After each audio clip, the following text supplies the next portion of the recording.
we set the standards for ourselves. And if you go out and be reckless, then you may have set back everybody who comes after you to not be safe anymore.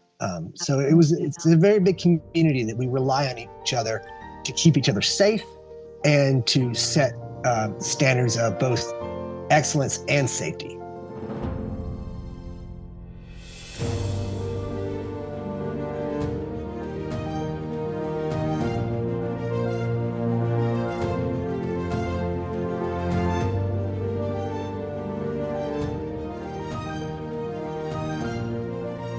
It's so great to meet you here on Zoom, T. Ryan. Yes, thank you for having me. I appreciate it. It's a great pleasure. I love to talk to people also who work behind the scenes. Yeah. Well, that's nice. I appreciate that. Thank you for shining a little light on what we do. Yeah, I've spoken to a few stuntmen, and I find your work so interesting. And it's really a form of art that we don't think about when we watch a film. Yeah, we're a big part of it, and it's kind of a debate in our industry of whether or not we should get more attention. But it's you'll be shocked how many different times you need to consult with somebody in the stunt department just to get that vision across. And your career, how did your career start? Excuse me, sorry. Mm-hmm. Am I unmuted here? It started in 2005. I moved out to Los Angeles. With 2003, I moved to Los Angeles. In 2005, I was able to finally meet some people to kind of start mentoring me and training me. Started in a person's backyard named Bob Yerkes, who has recently passed away, rest in peace. But his backyard was the launching pad for a lot of people. He was particularly known for opening the door and letting people in. There was a man named John Moyo there, who was Peter Sellers' stunt double, who took me under his wing, as well as some people like Scott Leva, Lane Levitt, Larry Holt, just some people that had been doing it at a very high level for a long time. And they put us together a couple of times a week and would just kind of show us the ropes. Wow. And your interest in stunt work, did that start at a young age, or how did you get to go? So I was pushed towards theater at a young age. My mom was really active in the theater. She was active as a stage manager, which is a little abnormal for someone to be so passionate about helping people. Usually if you're passionate about theater, you want to be on stage, and she was really passionate about providing the way for people to get there. So that opened the door for me, and I was attracted to the stage. So I was in theater, and then I was also a skater, and I really love pushing my boundaries on skates, seeing how high I can jump off of stuff. And about the time I was ready to go to college, my father took me to see a production of Stomp, where they bang the trash cans and brooms, and they do all this stuff. Yeah. Mm-hmm. And I think I was 18 or 19. And it was like a lightning bolt where I went, wait a second. These people are traveling the world banging trash cans. You really can do anything you want to do with your life. Like there are no, because at the time I was like high school, college, career, trying to figure that out. And it was just like a sudden realization that it's really wide open to whatever you want to do. And I don't know where it came from, but I just went stunts. Yeah, I want to be a stuntman. Really? And so I spent I spent a year in school as a theater major, and was doing great at theater and pretty bad at everything else. And I was lucky enough to have a stage combat teacher in school. And I asked him if I wanted to do stunt work, what's that like? And his answer was, well, first you got to drop out of college because that degree isn't going to do anything for you in the field you want to go in. Second, you got to move to Los Angeles. And third, you got to figure it out. And that sounded like a lot of fun. I was 19, 20 at the time. So I saved up enough money and moved out to LA, got an apartment with a buddy. A few of us from theater moved out to LA to try our hand at it. And that was 20 years ago, I believe. Wow. So Yeah. you need that adventurous side also to go for it. I think it helps. I think that I was really lucky looking back on it that I had a lot of adults from both of my parents and my college teachers who told me that if it's something I wanted to do, that it would be a good time to go for it. I think when you're 18, 19, 20, people are really hammering, hey, get into school, get a degree, and then decide what you want to do with your life. And I was given the opposite advice, and I I had made it myself a promise that I was going to give it until I turned 25. And when I turned 25, I'd make a decision of what happens next. So I thought I could still go back to school. I could get a degree. I Mm. wouldn't be behind, quote unquote. And so it was no question for from 20 to 25 that no matter what happened, I was going to pursue this. And at 25, I had gotten a few gigs and I was making some money. And I was building around my reputation, and I thought, okay, I can do this another 5 years. I can do what I'm doing, and I would take odd jobs. I'd work at a discount cigarette place. I worked at a call center was my last like real job, and every one of these places, I told them, I will be your best worker you have. I will cover any shift I can cover, but I don't want any promotions. I don't want any more responsibility than entry level. And at some point, a movie is going to call me and I'm going to tell you I either need the time off or I quit. And I was very upfront about what my goals were. Uh, Amazing. and well, a couple of times I had to tell them my last real job, the call center I was at, which I had another great boss. Like I have just had really great bosses and mentors all along the way. I'm very lucky. That's not everybody's experience. Um, I got an opportunity just to be an extra, which is just your background players. And I was doing anything I could do to get on set at all. I got an opportunity to be an extra, and it was a 2 week gig. So Monday through Friday, 12, 14 hours a day for 2 weeks. And I went to my boss. I was like, listen, I need to take off for 2 weeks. And if you say no, because that's kind of an unreasonable request, it puts a lot of pressure on everyone else to cover those shifts. And if you say no, I'm going to quit. And she goes, calm down. It's not that serious.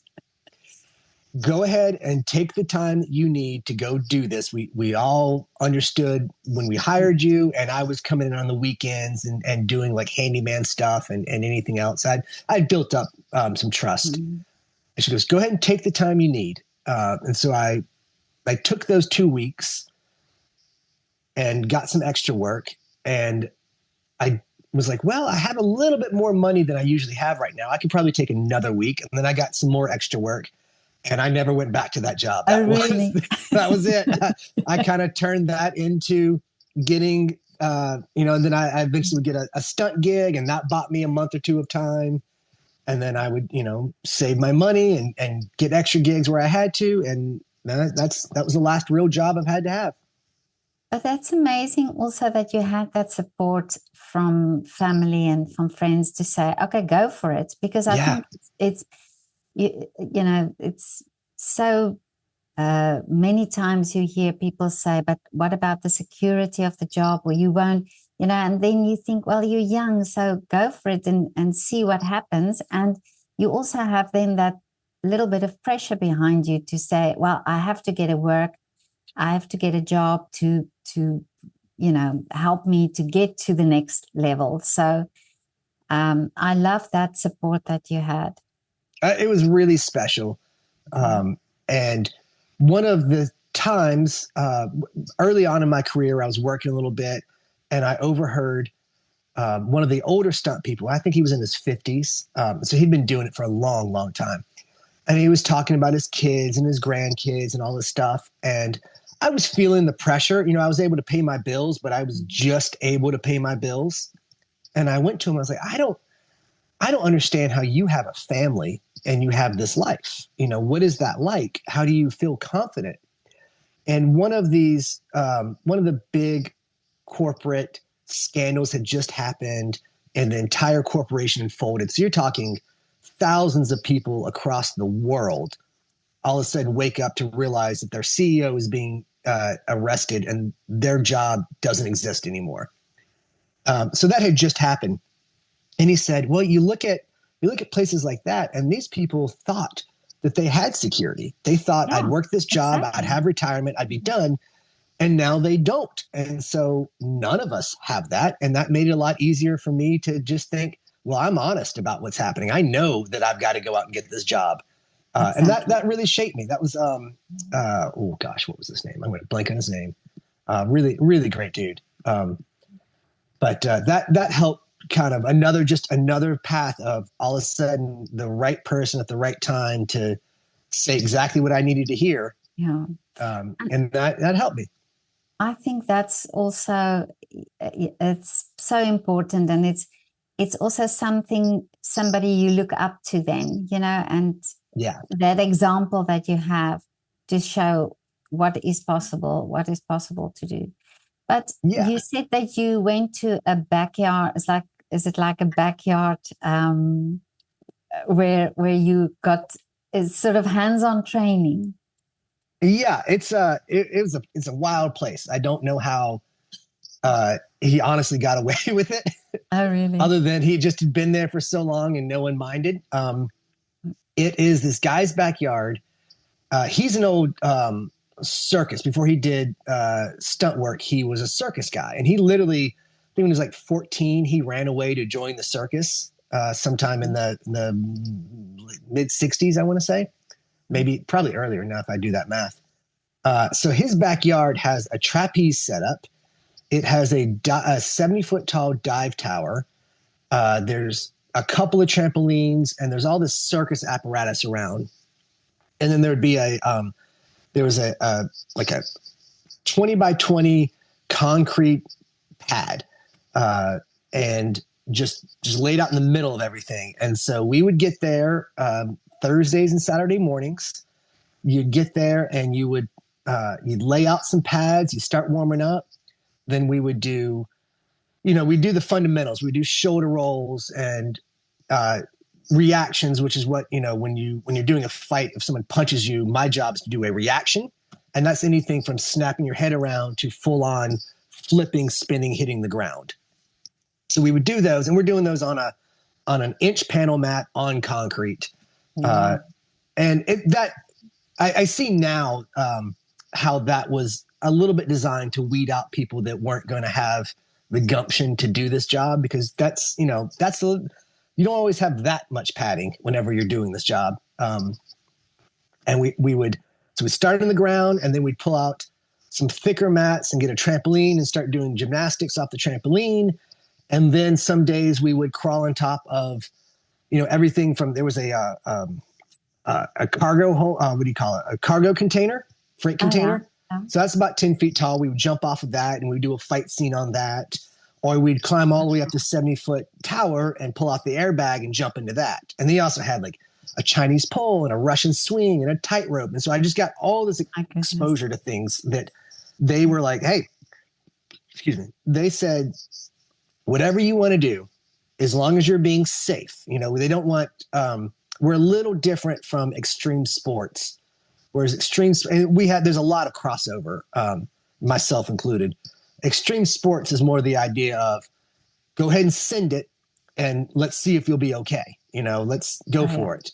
Mm. Uh, Stunt work is more take your time, build yourself up to do something that is very dangerous, but you have prepared yourself to be in the best possible situation. So they told us if you're safe, you can do whatever you want to do. And I was um, I was thrilled to be there. That was really a special time for me, because I got access to so much equipment and training and just world class stuff that I was just a kid from Louisiana. I just drove out there and walked in this backyard one day. Wow. And do you also at that time, did you then realize the dangers also? Because it must be also, that you think, okay, I want to be a stuntman, but it is a dangerous job. No, I mean, obviously not as much as I know now. having been in it a lot longer. But the mentors that we had there really pushed how dangerous things are. And it took a little bit of re-education from me. My first year, I was a little bit just still that wild skater kid who was like, I can jump off this and I can climb up that and do that, blah, blah, blah.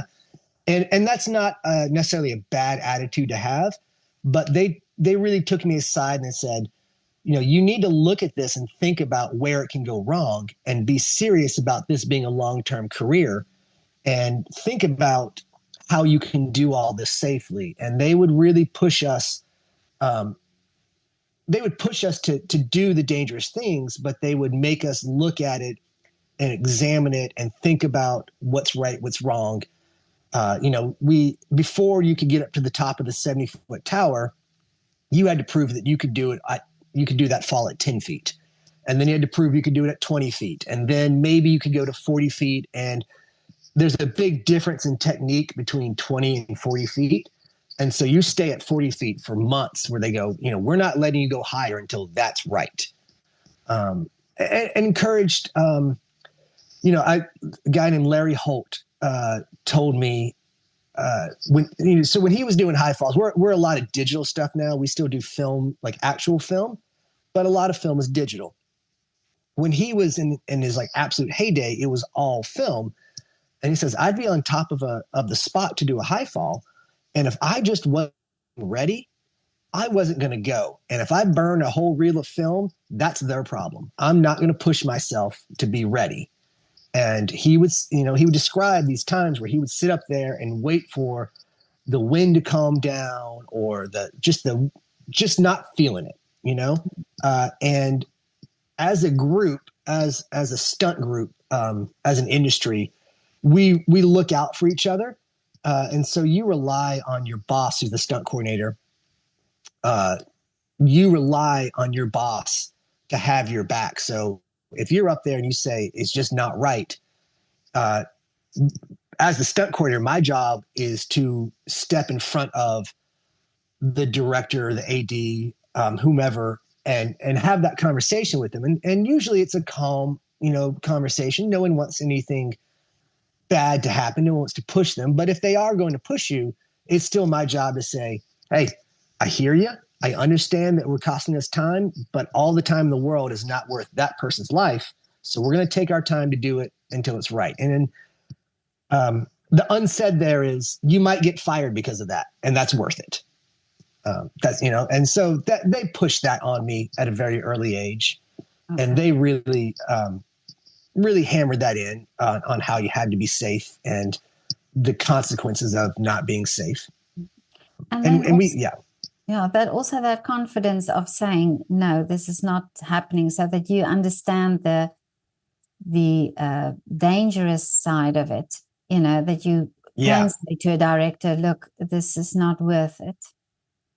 Yes. And so much of that is done in prep that by the time you get to the shoot, you've figured out 99% of these problems. There's always going to be some elements that are weird. The weather picks up or something like that. But you figure all of that out in the prep so that when you get there, you're confident about what you're going to do. But I had really great mentors who pushed it on me that being a professional stuntman, being somebody who makes their living doing this at a professional level, it is someone who not only can do the stuff, but they can do it over and over and over again. But if they need to say no, they can also say no. And it doesn't feel good to turn down work. Every job is hard to come by.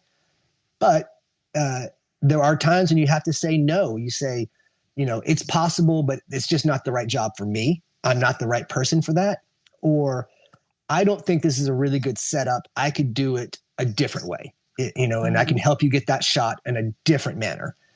But it was really pushed on me that being a professional was about learning when to say no. And it wasn't just about keeping myself safe. It was also about maintaining a standard for everybody, because every time someone goes out there and is reckless, then you've taught everybody that they've worked with from the production level that that's okay, because Mm. they don't, we're the experts on that. We're supposed to be the experts on that. They're, obviously your high level directors and your high level producers understand stunts as well as they understand every other aspect of the industry. But we set the standards for ourselves. And if you go out and be reckless, then you may have set back everybody who comes after you to not be safe anymore. So Absolutely. it's a very big community that we rely on each other to keep each other safe and to set standards of both excellence and safety.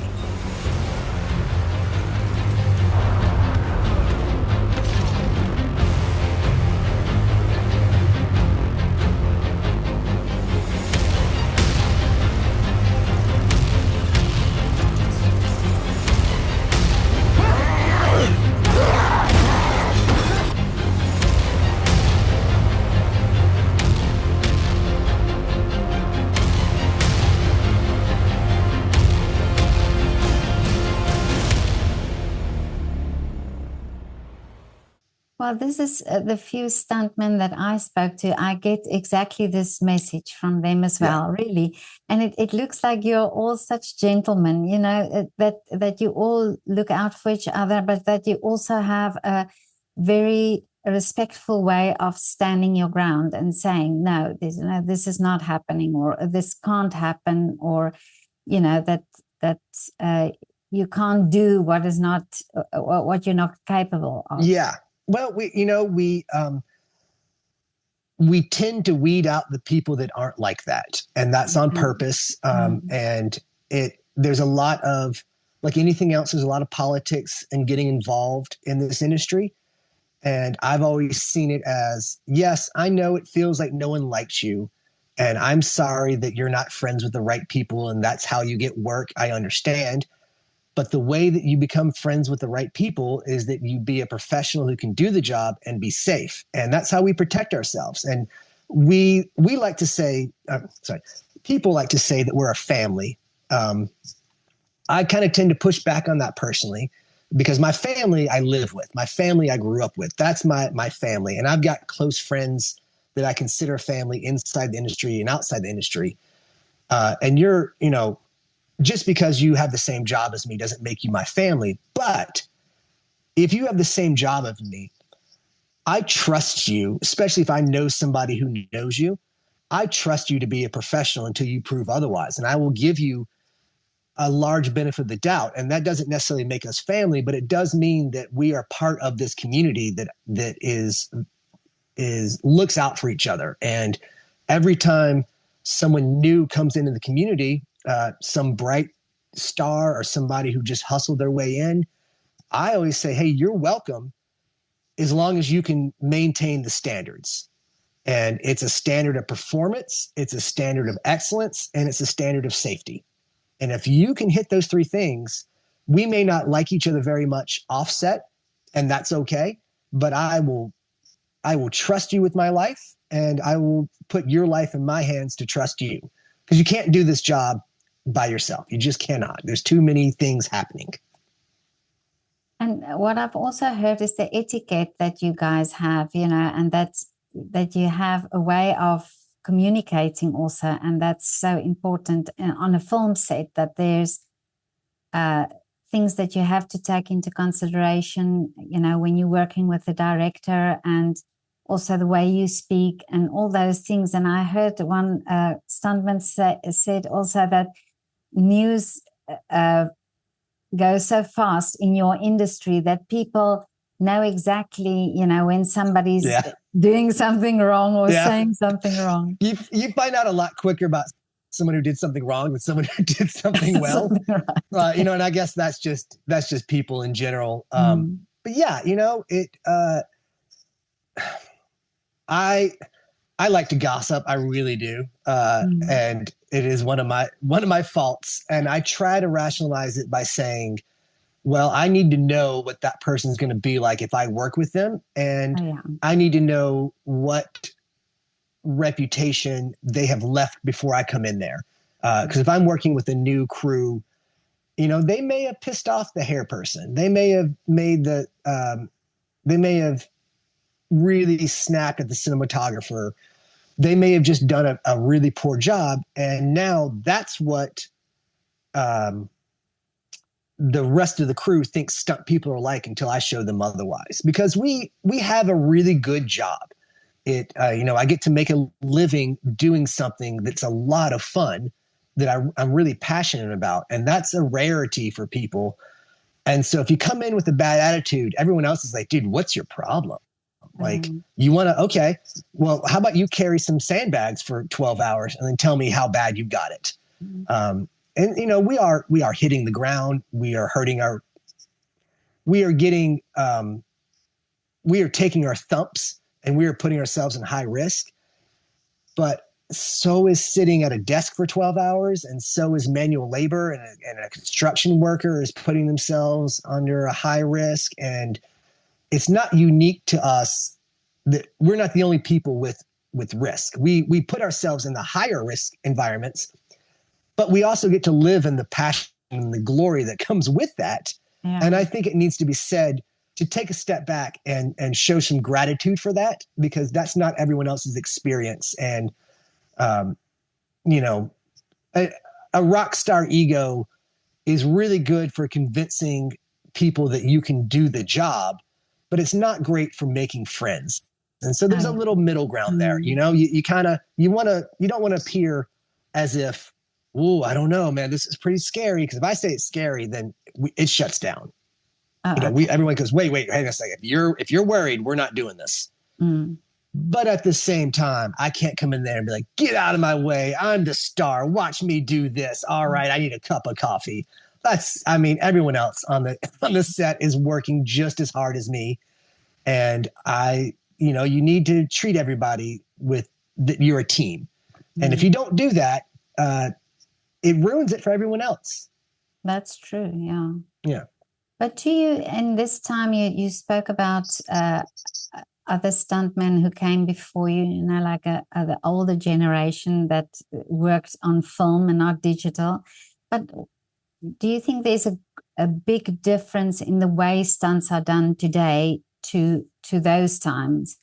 With a more health and safety consciousness and I would say it's a yes and no.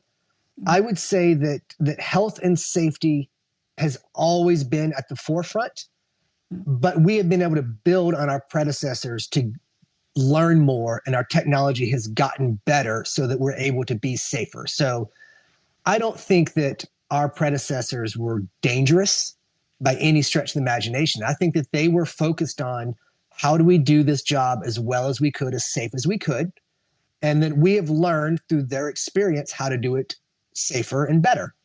Um, and there's certainly this element uh, of of the people in the very very early stages of stunts that were, hey, listen, I'm tough enough to take this, and that was considered safe. That was, yeah, you're not gonna. No one wants to go out there and break their neck. That's not yeah. good for us. So that was considered safe, and over time, those people that only safety measure was being tough got pretty beat up. And so we looked at that and said, okay, well, how can we do this a little better? Let's maybe we put some pads in certain situations. We learn how to hide pads, and then Uh, wires come in, and then you start looking at how can you shoot this shot? How can you get, if you go out there and you're riding on a motorcycle and you go full speed, end over end, and slam into a wall, and that's the shot. Okay, great. You're tough enough to do it. You line it all up. You timed it out. That's perfect. But then you watch the edit, and you're like, well, they never showed half of what I did. They show uh, me coming off the bike, and then they show me hitting the wall. So the next time we do this, maybe I can set it up to when I come off the bike, I go to a pad. And then when I go to the wall, I go a little slower. So I'm not going full speed. And now we've learned how we can get the same vision across, okay. but be able to be a little bit better at it. And again, it's not that anybody was dangerous in the past. Everyone has always had safety in the forefront of their mind, safety, professionalism. A lot of that is being able to do the stunt more than once. It's just no good if you can only do the stunt once. It's with an extremely rare exception do you have that happen. We always hope you only have to do it once, but you're always prepared to do it dozens of times. Um, they were as safe as they knew how to be, and they taught us how to be safe. And then we learned from them. And the next generation that comes after me is going to be safer than I am because we're going to pass on what we know. But in the film industry now, with a lot of action films, do you think there's more expected of a stuntman? You know, do they challenge? Is there more challenges for this for a stuntman? As previous to what they used to be. Yeah, I mean, do they expect more from you? You know, like this type of stunts. You know, do they Yeah.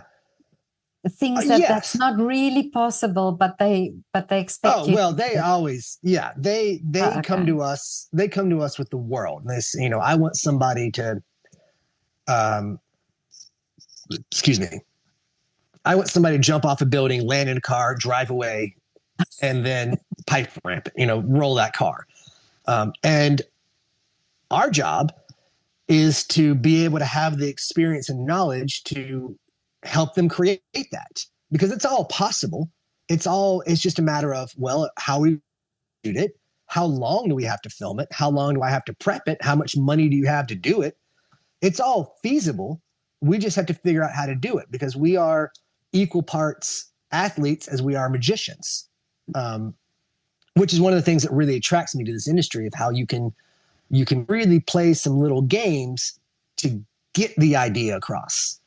Um, so I would say it's not that they've expected more of us per se. It's just that what they've expected has changed. In the 50s to 60s, they expected you to be a cowboy who can ride a horse, shoot a gun, Oh yeah. jump off a tower. And then it became do a bar fight and ride cars and motorcycles. And then it became martial art acrobatics. And now it's really splintered. A little bit before my time this happened, but I would say somewhere around the late 80s and 90s, there was enough people working that it splintered out into specialists. So now you have your specialist wire person, Oh, okay. a specialist driver, a specialist martial artist.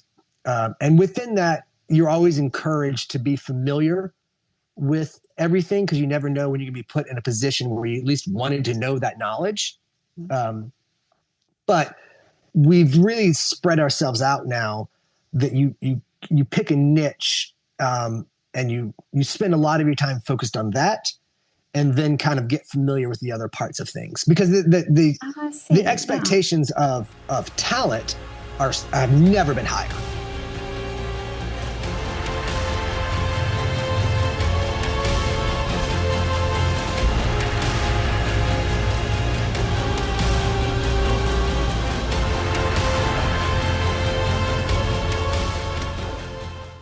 If you hire a driver, so you know I, I'm an okay driver. I can hold my line, I can hit a mark, and I can I can slide the car around some and come around a corner.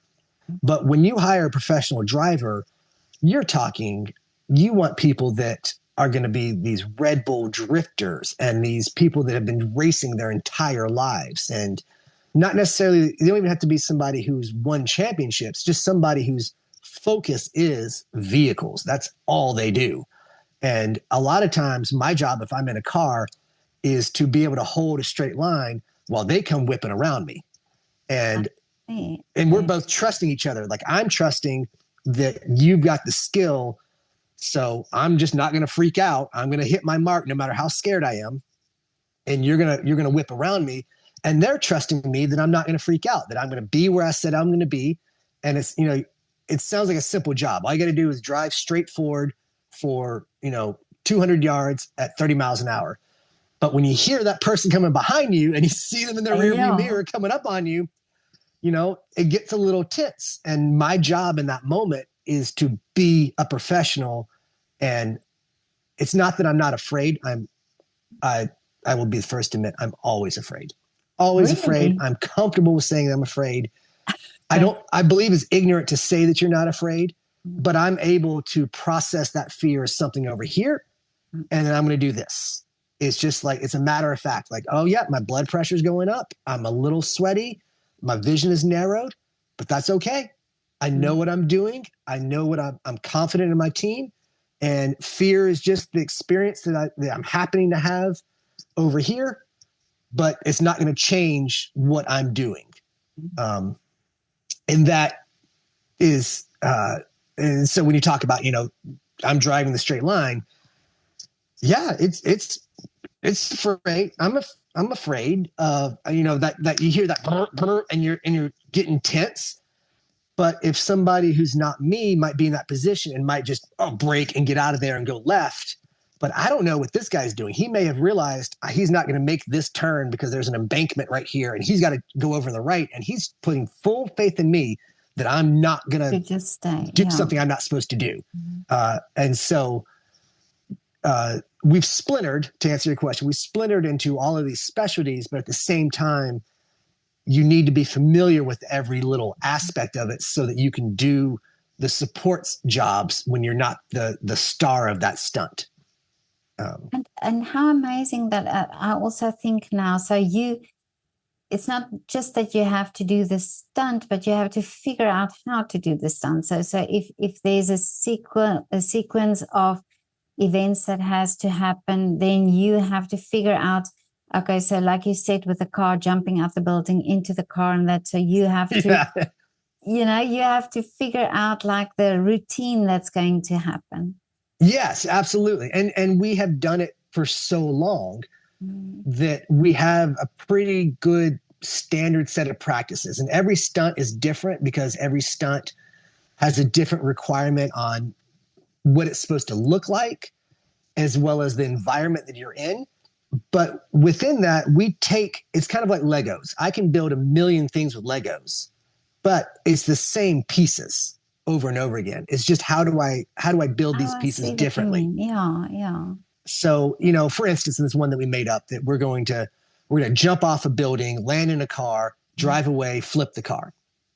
Now that sounds like a ton, but it's really two or three stunts. It's one person jumping off a building, so I can do that in as a free fall into a catcher, or I can do that with wires. Then it's a person landing in a car. Well, I can do that with wires, or I can do that off a very small platform, so they're not 5 feet. I'm talking jump into the car and then drive away into a pipe ramp. Okay, well, a pipe ramp has been done before, so now I've broken this up into three simple sections. Now, an immense amount of work. Simple doesn't mean easy, but Yeah. still simple. And now, okay, I can dial in that first jump, I can dial in that second jump, and I can dial in that third jump of where they're going to be, what the camera's going to look like, how much time do we have to film this, what are we expecting to get out of this shot. And now I've created this sequence just by piecing it together. And that's the expertise that stunt coordinators bring to your set is you get to say, hey man, I want this. I want boom, bang, psh, whatever. And we say, okay, give us a little bit of time. We'll come back to you with a plan and a budget. Oh, yeah. You approve it, we go do it. Mm. And in the case where actors want to do their own stunts, do you have to then train them basically to do that? Yes. Yeah. And that becomes another conversation. When you say want to do your own stunts, that is such a uh, wide berth of things. Because you've got everything from your Tom Cruise and Keanu Reeves, Mission Impossible, John Wicks, where they were doing it. They put in the same amount of time and effort that I would put in that exact same Yeah. situation. Mm. No, and they're doing it with professionals. They're doing it with a professional stunt team who is treating them like they're professional stunt people. Hey, we're gonna start from the bottom. We're gonna work our way up. We're gonna prep it. We're gonna be dialed in all the way over to the other side of things, which is you need to throw a couple of punches and maybe do a shoulder roll, which is still a stunt. There are still things that can go wrong. It is still absolutely a stunt gig, but you don't have as much prep as you need to have the other way, you know? Okay. So Yeah. that comes with when you have that, it comes with the conversation again of, well, how much time and how much money do you have to dedicate to this? And what is the shot you actually want? Because if you need if you need somebody flipping a car, well, I'm not going to be able to see you. It doesn't Oh, matter who's yeah. flipping the Yeah. car. It's I true. can't see you. If Yeah. you need somebody to jump off the building, Mm. well, do I see your face? Is it a tight shot? Because if it's, maybe I just need a close up shot of you starting to jump off the building. So that's only a 10-foot drop. And we'll do that on a set somewhere else that we set up where you're not on top of a 100-foot building. So I get you to do a 10-foot drop. And then we bring in our stunt person on another day. We do that whole jump. There's the double. And then we get you to land in the car. That's another little 5-foot drop, put you in there. Oh, yeah. Now, that still takes preparation. I still need to have time putting you in a harness, getting you used to being in a wire, making sure you're comfortable, putting you up top of the 10-foot tower, going through all the safety of it. All of that comes into play. And it's just a conversation of, well, what do you need for this shot? Why do we need to see your face? Do we get a benefit from that? Oh, yeah. And if we do, let's put in the time and effort to make it happen, because it will look great. It is immersive for the audience to see that face 100% of the time. And we do things with, our wonderful VFX crew now can do things like face replacement. So now you get into, well, what's worth it versus how much money do we have for what side of things. Oh, yeah. So there's all kinds of algebra you do with that. And you try your best to do that well before you get to the shoot date, because once you start shooting, the money train is moving. And if someone says, well, I wanted to do this, you need to be able to have the conversation to say, this is what's possible today, and this is what we can prepare you to do tomorrow. Oh, yeah. And I don't blame any actor that wants to do their own thing. It's a ton of fun.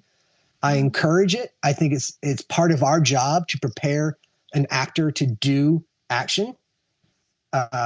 But you need to be prepared to do it safely and over again, because if you go out and be a renegade and you twist your ankle during that fight scene that you didn't ever do any rehearsals with, well, now we've set back filming, we've set back schedule, we've hurt you. That's terrible.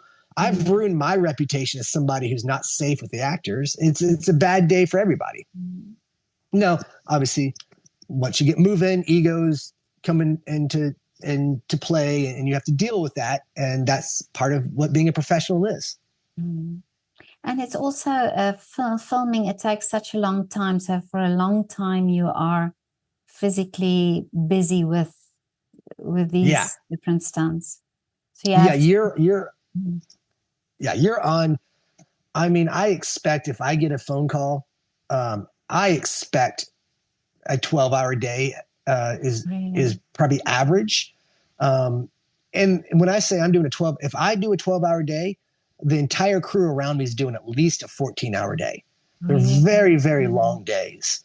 And there's a debate in our industry right now about whether or not that is, I'm going to turn to the light a little bit here. Okay. Excuse me. There's an ongoing debate about whether or not that is the safe and best way to do things, and if it is worth the money that you save by having those longer days. But you do expect to be out there for a pretty long time, and it's going to be physical for most of that time. And tell me, also, I spoke to a stuntman who talks about women in stunts.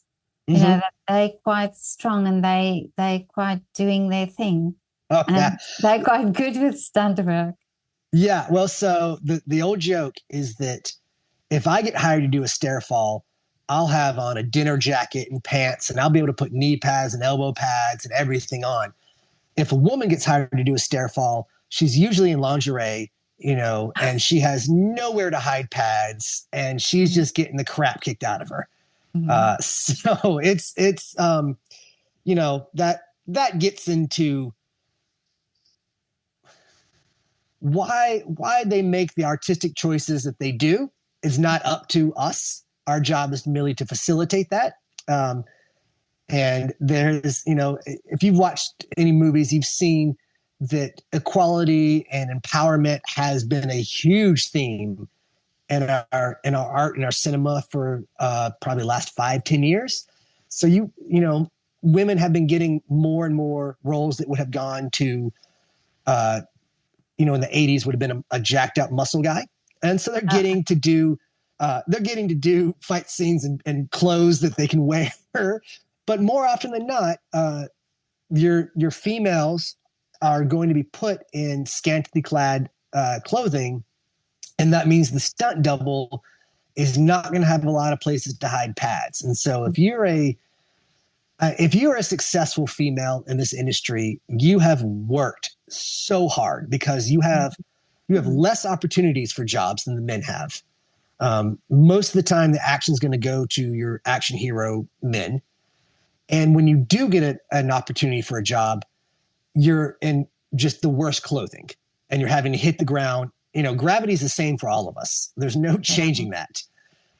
So if you have been a long-term successful career in this industry, you are talented and hardworking and nice to get along with. There's no exception to that rule. Really?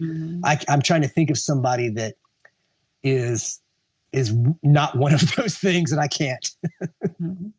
No, but I think, like I say, with the few stuntmen I spoke to, I always get this impression you guys are really nice people and, doing and considerate, considerate towards the other people in the film crew. Yeah, well, it is, we have to be. And that was another thing that was pushed on me at a really young age is if you don't, it doesn't matter how good you are, if you make everybody angry, I promise you there's 1,000 people standing behind you that desperately want your job, and we'll go get one of those people. It's just a matter of job security at the beginning, is like you just can't get away with that stuff. And then once you get into it, again, I'm very lucky and blessed to have a job that I'm passionate about doing that can also provide a nice living for myself. And I'm only there because some, people have set up the camera and set up the lights and set up the catering and set up the trailers and run the logistics. And they may or may not be as passionate about that as I am, but I wouldn't be there without all of that crew facilitating these shots, just like anyone else on set. We all need each other. And you spend so much time with each other, these long, long days that it's just not worth it to have a bad attitude, man. I can't stand to be around people that are going to be complaining for those hours. Yeah, in any job, actually, it should apply to any job. Yeah. Yeah, it really does. Yeah. Yeah, but I saw you played Batman versus Spider-Man, the movie.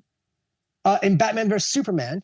Versus Superman. Yeah. Yes, ma'am. I doubled Jesse Eisenberg, who played Lex Luthor in that movie, which was amazing for me. I've doubled Jesse Eisenberg, I think around 5 different movies I've done with him. And he's just the nicest guy and the most professional, very, very smart, creative person. Just won, he won something, Golden Glove. He just directed a movie that got nominated, and I believe his co-star won for best actor in something. It wasn't the Oscars, but it was something. Yeah. But yeah, so that was so I'd done a few movies with Jesse, and I get called in to do Batman versus Superman. And on a movie like that, you're working for, the director, Zack Snyder.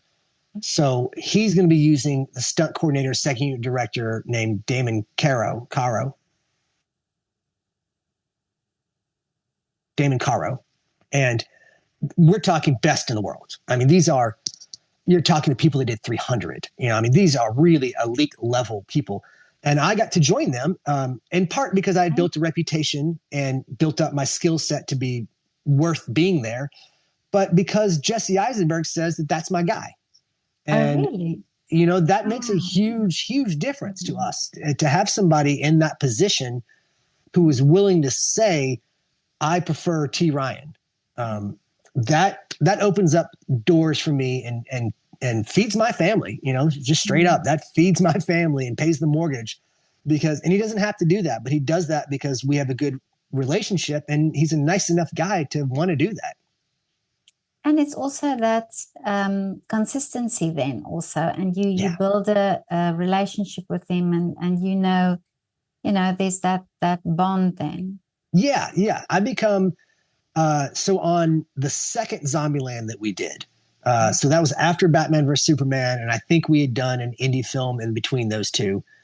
Um, I was uh, I was in a new position, and that the stunt coordinator came to me and said, "Part of why you're here is that I want you to bridge the gap between me, who it was my first time working with that stunt coordinator named Marcus Rothwaite and Glenn Foster. Uh, I'd heard of them, I knew the reputation, but we never worked together. Um, but they're like, we want you to be the bridge between us and Jesse because we know you have a good relationship with Jesse. And so I was kind of an advocate for both of us. I would be the person who would go to Jesse and say, this is what we're expecting out of you from this sequence. This is what we'd like to happen. And then I would go back to our stunt coordinators and say, well, this is how Jesse feels about Oh, ABC. I see. Yeah, yeah. For instance, we put him on top of an RV, and all he has to do is like run around and fire off a shotgun. But anytime you put an actor at a height, you want to put a tagline on them to keep them safe. Mhm. Just general practice. It's a good idea. You don't want them to slip and fall and break their leg. So we'd done a couple of shots, and he's like, I feel safe up here. I don't need this. And so I trusted him. I knew him enough to say, yeah, you're not an idiot. You can do this job. Some actors are going to be scared, and they're going to want that tagline, which is a completely reasonable thing to ask for. I mean, the most reasonable thing to say, hey, I'm not able to give you a good performance right now because I'm thinking too much about the risk that I put myself in. Oh, yeah. And some people will tell you they're not scared, and you're just looking at them like, man, I just don't trust you. Like, I just don't think you're making a good decision right now based on Yeah. everything else I've seen you do. Mhm. Jesse was very comfortable up there, and he expressed that safety line was not only was it really not something he felt he needed, but it was preventing him from giving the performance that he wanted. He Oh, wanted to of be a little bit course. more mobile up there. Mhm. And so I was able to go to our stunt crew and say, look, it's your choice. It's not my decision, Mhm. but this is how he feels. And they're like, well, yeah, if he feels comfortable, if you think that he's not coming with some ego, this is the honest truth, then yeah, take him out. It will be fine. And so we still would station some people kind of below him just in case, because we're always thinking, well, what if?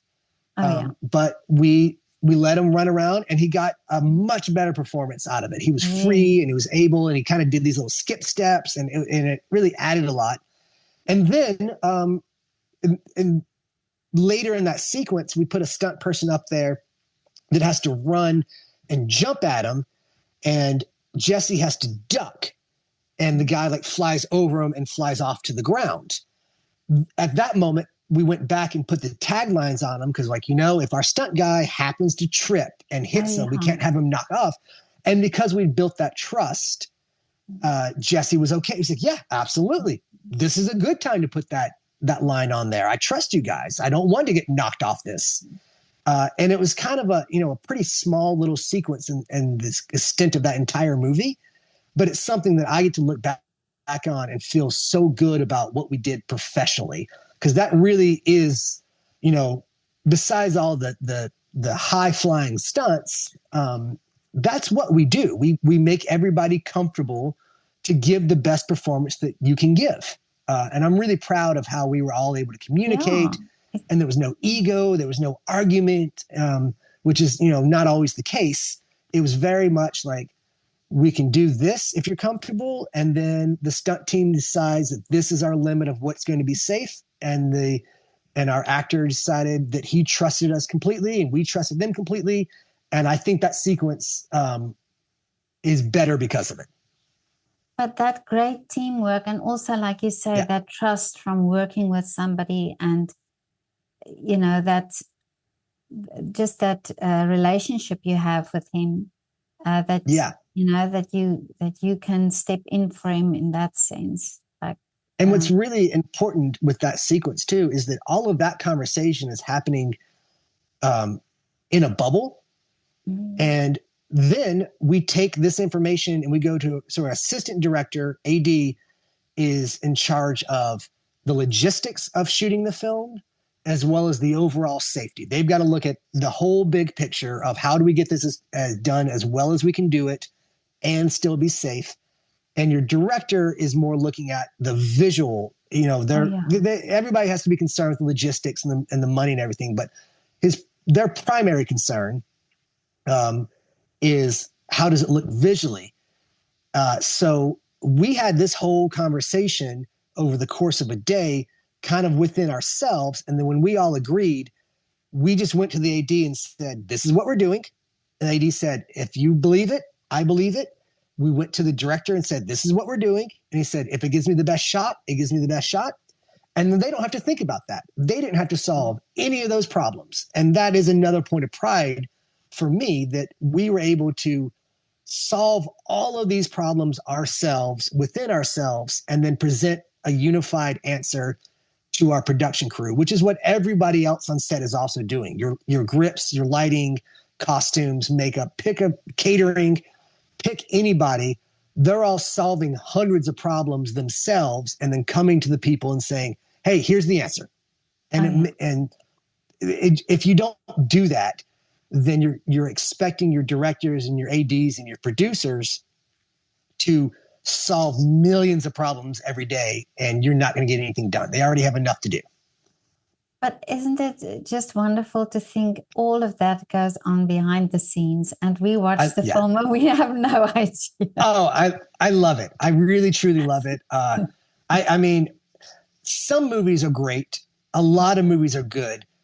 And I don't know at this point if I enjoy watching movies more than I enjoy making movies, because that Oh, process of really? teamwork and Yeah. logistics is so thrilling.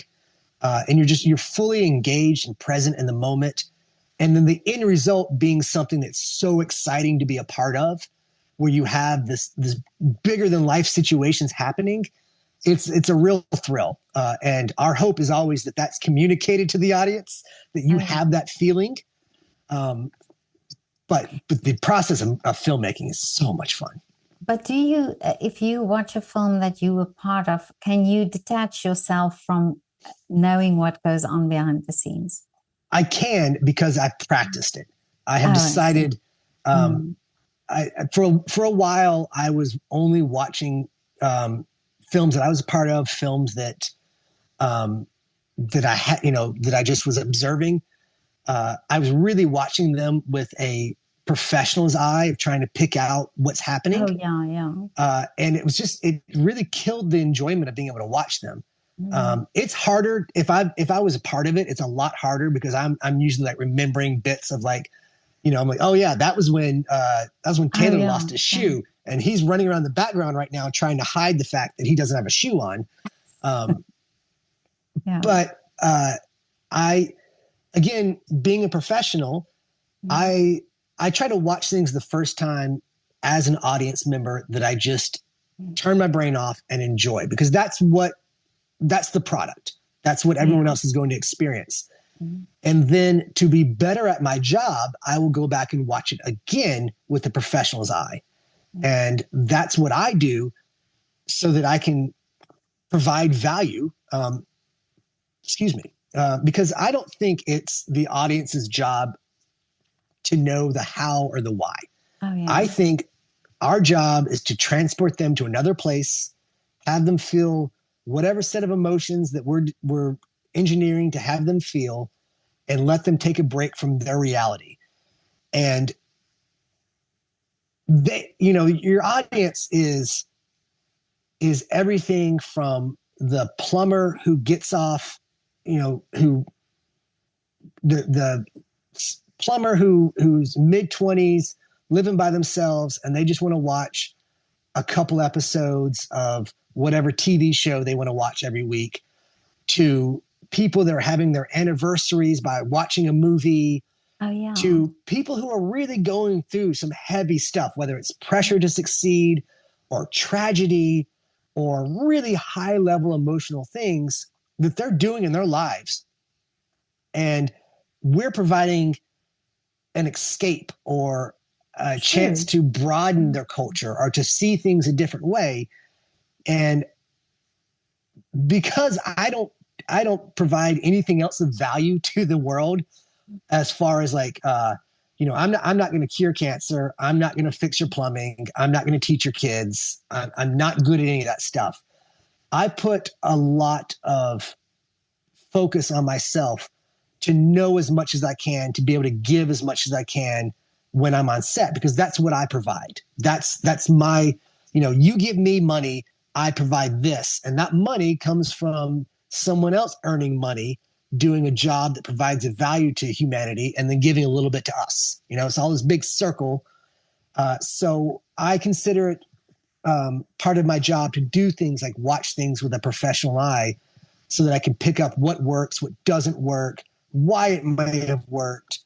And it takes a lot of time. And it's like, wow, all you do is watch movies all day. But, pick a movie and watch it twice in a week. It's a hard job to do with everything else you have to do. Yeah. But do you sometimes think of a stunt that you would like to do and just figure out, how you would be able to do it? Or do you just do the things that, now is expected of you? Oh, no, I'm constantly thinking of the things that I want to do, the ways that I Oh, want to do really? them. Mm. Um, and within that, it's a fun skill building thing because there's so many levels. There's just thinking of that stunt for one, it's fantastic. Okay, now, well, how would you shoot it? Well, how would you edit it? Okay, and I Oh, can I yeah. can even go so far as to do that in Blender. I'll do some animation and set up. Blender's a 3D rendering program. Really? It's Mm. free, and once you learn it, it can be pretty easy to use. So I can sit there in a day and sketch out my idea without having to get all of my friends around and figure out how we're going to shoot it and put people in a dangerous position. I can figure out what it is I want. And right there, I've already improved my skill set. And then I can schedule it out and figure out how to train it. And then I can figure out how to shoot it. And not I everything gets see. to that Yeah. step. Mm. Ideally, it's a lot of fun to get to that step where I actually have this finished product and I can show somebody and be like, this is what I think I can do.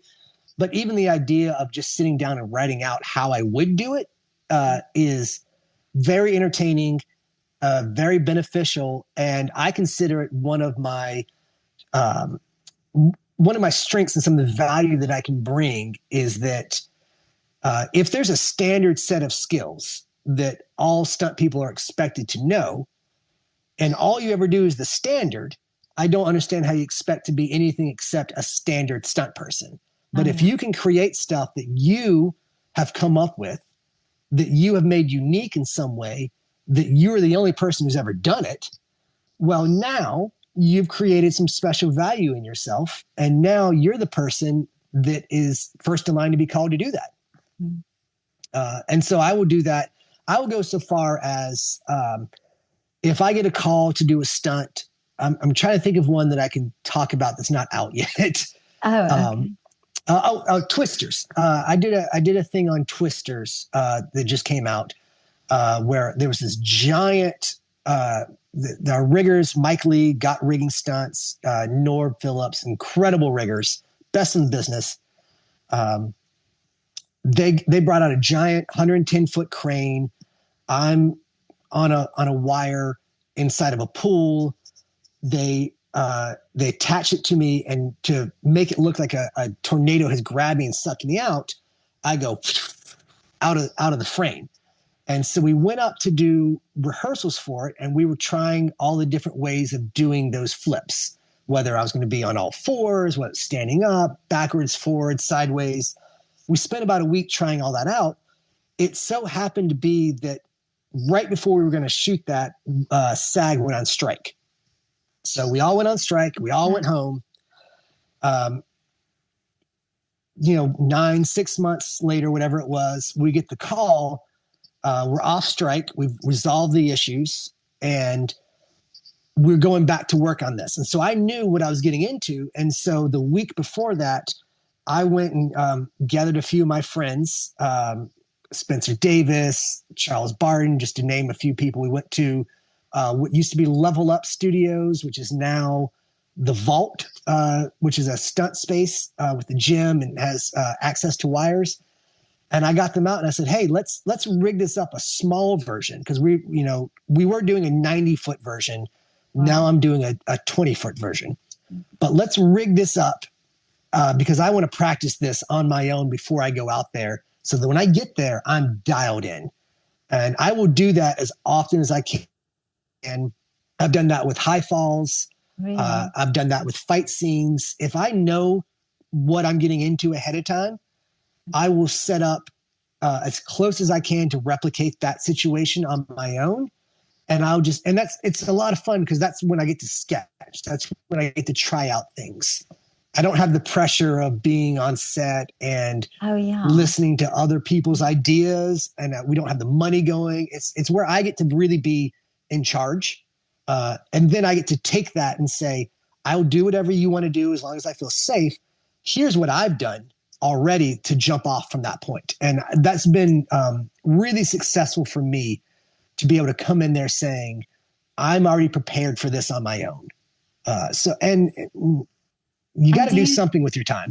you mentioned now that you then also get other professionals to assist you with that. So do you always have to have somebody with you when you do something? Yes. Yeah, pretty much. Yes. I mean, with rare exception.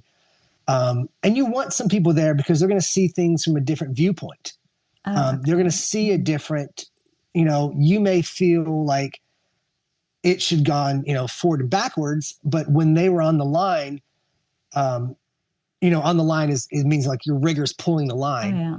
Mm-hmm. Either they're on the line, or maybe they're one of the people who's performing the stunt next to you.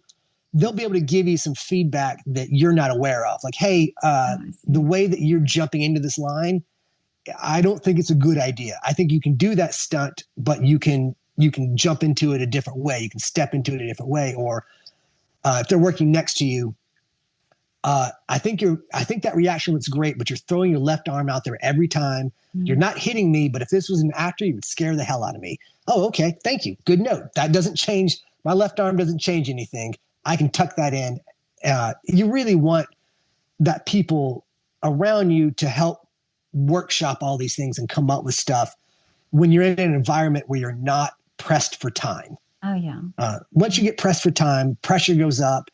You're a little less willing to experiment.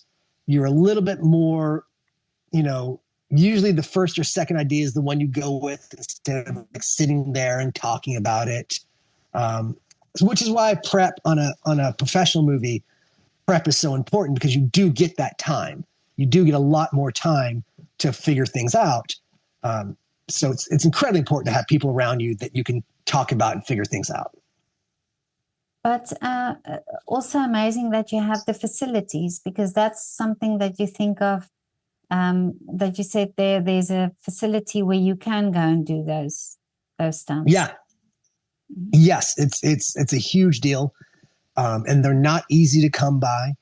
Mm-hmm. And when you do have access to a facility that's set up like that, which usually means that you have a padded floor and maybe even a spring floor, like gymnastic floor, and you have points in your ceiling that you can hang wires off of. When you have a place like that, it's because somebody has decided to put a lot of money and a lot of time into building that. And it's something that we should all be very grateful for, because they're taking on a lot of risk. They're taking on a lot of responsibility. And I get to come in there and rent it for a day or two, or pay a little bit of an open gym fee and use it, and then I'm gone.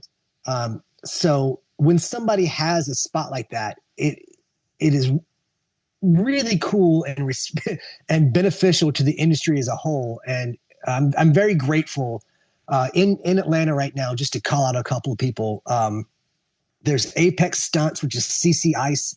She has a place. The Vault, which is Chris Brewster.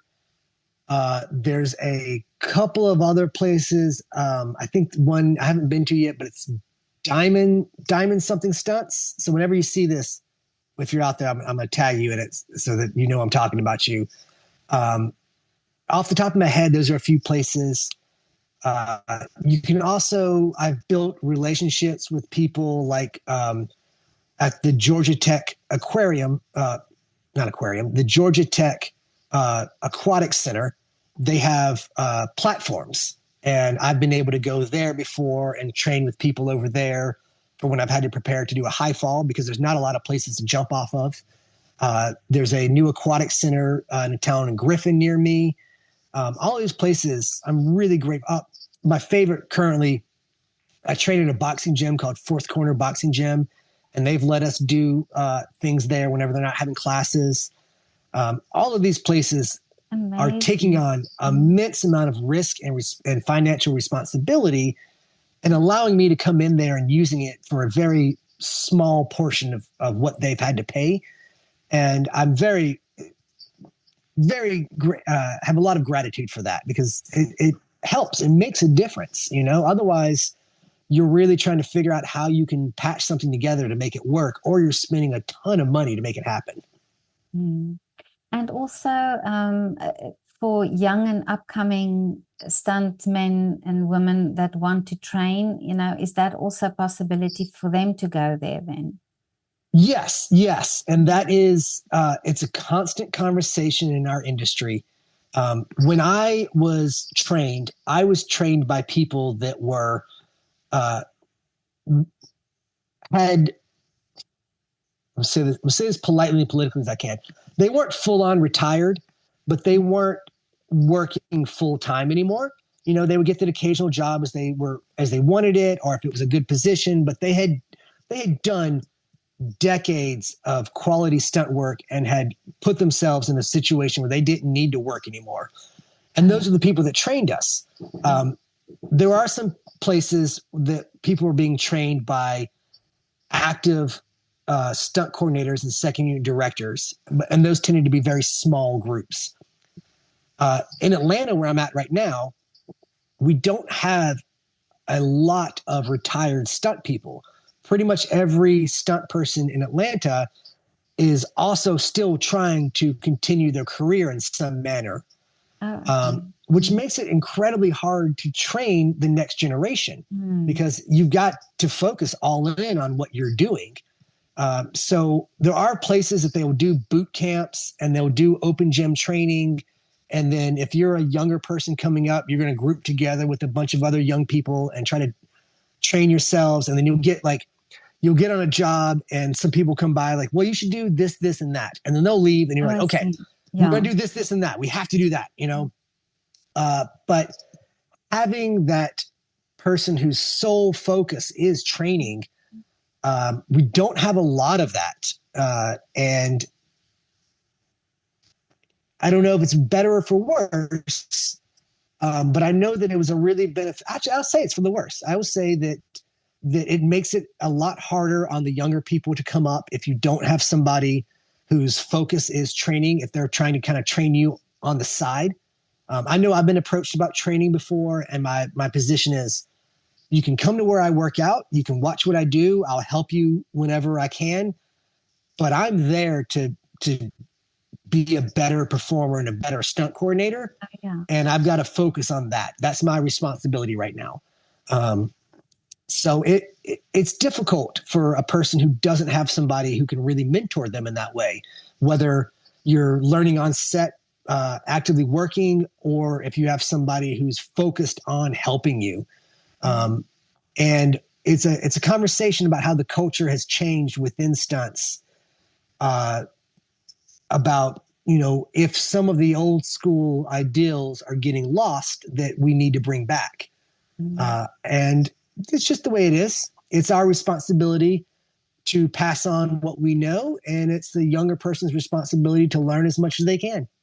Yeah, it seems to, while you were talking, I was thinking it's not as if, oh, I can go to um, a ballet school and train to be a ballet dancer. Yeah. So stunt is totally different. You have to be self-driven. You have to be self-motivated and Yeah. find out, where to go to and who to learn from. Yes, absolutely. And there are schools and there are boot camps and things that pop up for a few weeks and maybe even a month at a time.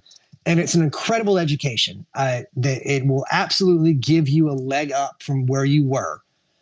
However, it's it's like saying, "Oh, I went to a month-long football camp and now I'm ready to play in the NFL." It's Oh not the yeah, same. yeah, yeah, yeah, You get better by doing this job.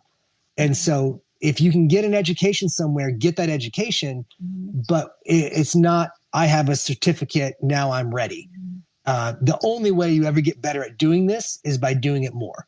And I think that's pretty much, you can go down to a mechanic, a plumber, and a surgeon and say the same thing. The yeah. only way you're going to get better at it is with experience. And figuring out how to get the experience is a large part of what we call hustling. When anybody else is just making it happen. How are you going to get that experience? How can you figure out your time to get all of your responsibilities done and get the experience you need and learn from that? And it's at every level. It's at performer, it's at coordinator and fight choreographer, second unit director. Every level, you have to figure out how to do it for yourself. And if you get help, that's great. Ask for it. People will come out of the woodwork to help you if you actually show that you're willing to learn. But you still got to do it yourself. Bottom line. But amazing. But maybe you need also this skill, or this how can you say, the self motivation to do the Yeah. job anyway. So Yeah.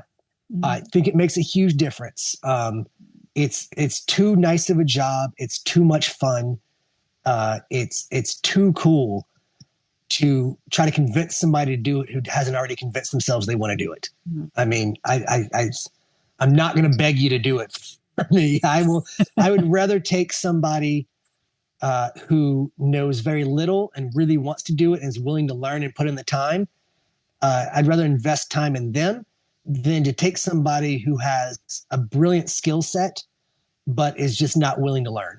Oh yeah. Because we translate, being a champion martial artist, a champion gymnast, a winner at driving, a great street performer, an incredible rock climber. All of these things are great. They are wonderful. They look good for your image and your brand. You come in with a lot of knowledge that you don't have to be taught. But none of that is what we do. What we do is perform on camera. And within that comes the integrity, the safety, the timing, the performance, all of that needs to be taught and learned. And if you're unwilling to learn that part of it, you get washed out pretty quickly in our industry. And you usually complain about it being politics. And the politics are you weren't willing to learn the skills that you need to learn. So we told everybody they're not willing to learn the skills they need to learn. That's the reason behind it. Yeah, that's it. That's it. I came from no background whatsoever as far as skills or knowledge. And I have had a wonderful career and it continues to drive forward. And I have seen the world.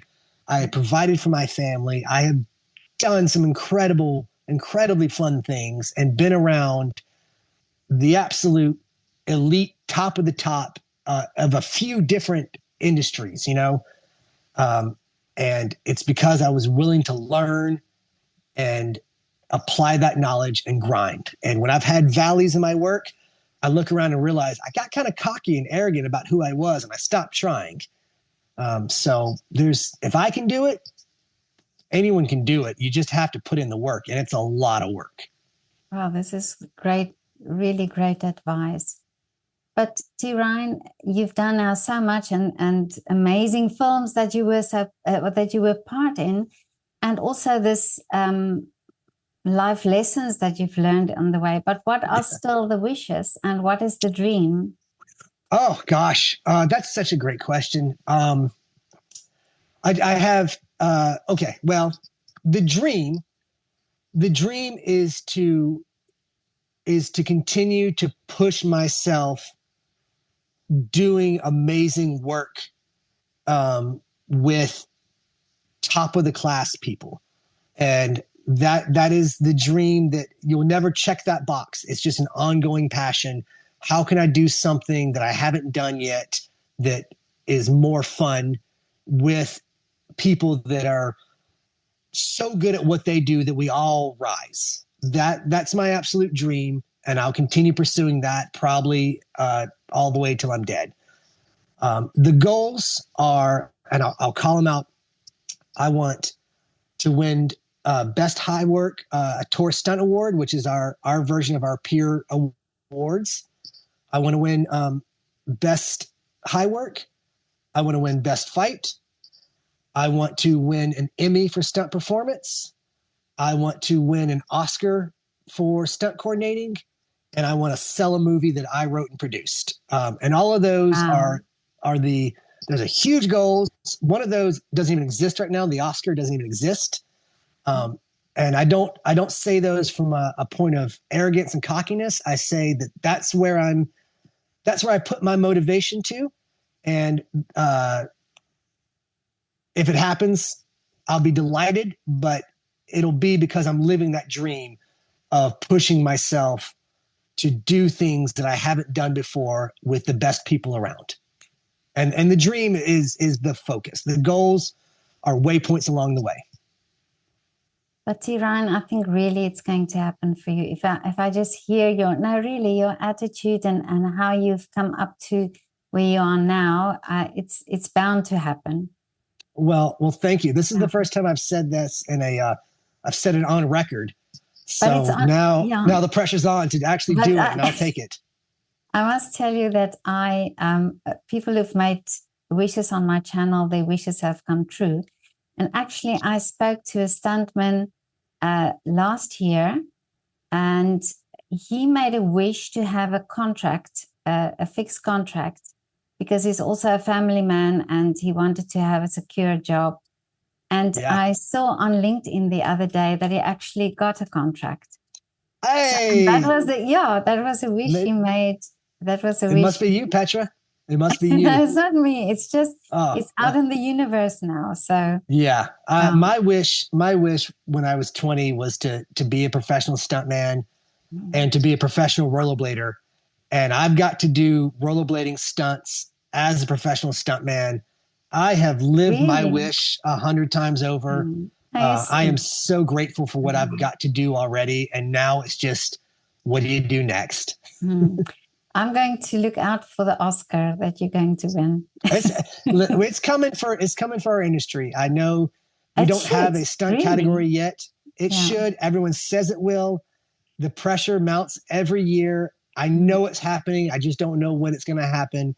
I know it's going to happen, though. And I tell you, all the stunt men I've spoken to are such lovely people, just like yourself. So you Well, deserve. I'm glad to hear that. No, really, they deserve that category too. Yeah. Well, we are an integral part of making a film, and I don't necessarily understand why we haven't been put on film. And I will go so far as to say that awards aren't the goal, or awards can be the goal, but they're not the work. They're not the value you get out of doing it. The value you get out of doing it is doing it. But if we're gonna have some awards, if we're gonna really say that we're gonna pick the best, I don't understand why you don't have a category for somebody that you cannot make exactly 60-80% of your movies with. It doesn't make any sense to me. It's beyond time. I believe it's going to happen. It should have happened a long time ago. And, Ben-Hur should have won the Oscar for Best Stunt Coordination.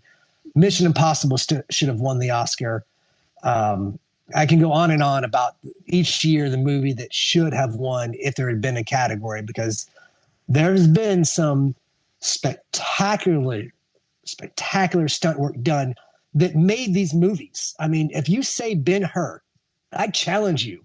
I challenge anybody to visualize the movie Ben-Hur and not think of that chariot race. That chariot race was a uh, superb, I don't know, standard of stunt work, along with special effects and cinematography. And you couldn't have done that without what was the best coordinator. You know, Mount Rushmore of stunt coordinators is a guy named Yakima Canutt, and he was the stunt coordinator on Ben-Hur.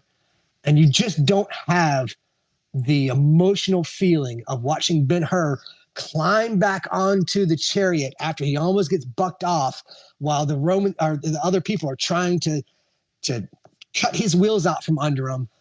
And you cut to those very small shots where the actor was safe. He's right here on that. It doesn't matter. It doesn't translate the same if you don't have those wide shots of stunt people racing chariots with horses, jumping them and banging them into each other. It just didn't happen. And that is one of the most iconic scenes in all of cinema history. And it's because of stunt people working with cinematographers and the special effects and the animal wranglers and the costumes and the lightings and the directors and the script.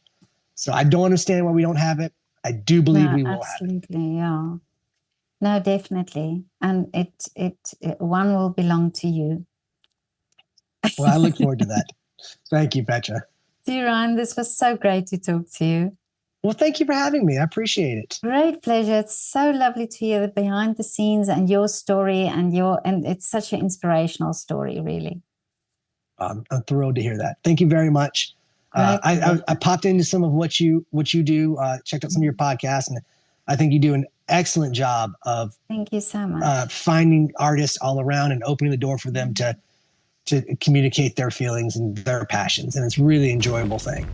Thank you so much. I really appreciate it.